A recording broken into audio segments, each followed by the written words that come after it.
આવ્યા હતા, શું થયું? મારું નામ મીનાબેન કંચનભાઈ વસાવા છે. હું વોર્ડ નંબર 11માં રહું છું અને વોર્ડ નંબર 9ની ઉમેદવાર બી છું.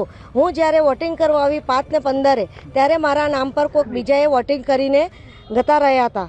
તો મેં એમને રજૂઆત કરી કે આ ખોટું થઈ રહેલું છે. તો એમણે મને ટેન્ડર વોટ માટેની માંગ કીધું. તો મેં ટેન્ડર વોટ કર્યું, બરાબર છે. એમને કીધું અને મેં એક એપ્લિકેશન બી એમને લખીને આપેલી છે કે તમે જો હું પોતે કેન્ડિડેટ છું, જાગૃત વ્યક્તિ છું, તો મારી સાથે આવું થયું તો ઘણા બધા લોકોનો બોગસ વોટિંગ થયું હશે અને કર્યું છે અમને. તમને કેવી રીતે ખબર પડી કે તમારા નામનું થયું?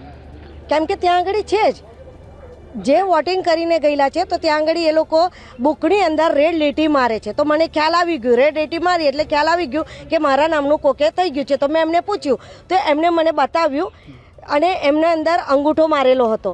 કયો વોર્ડ છે, કઈ સ્કૂલ છે, એટલે તમારા સિવાય કેટલા લોકો જોડે એવું થયું છે?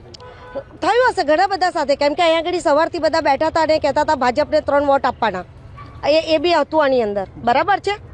મને ઘણા બધાના ફોન બી આવ્યા કે આવું બધું સ્કૂલમાં ચાલી રહ્યું છે. પણ હું મારા બૂથ, મારો એરિયો છોડીને પછી આવું ને તો પછી મને એ થાય ને, કેમ કે મારે ત્યાં બી સંભાળવાનું હોય ને. કયો વોર્ડ છે, કઈ સ્કૂલ છે? DR અમીન છે, વોર્ડ નંબર 11. શું નામ તમારું? મીના.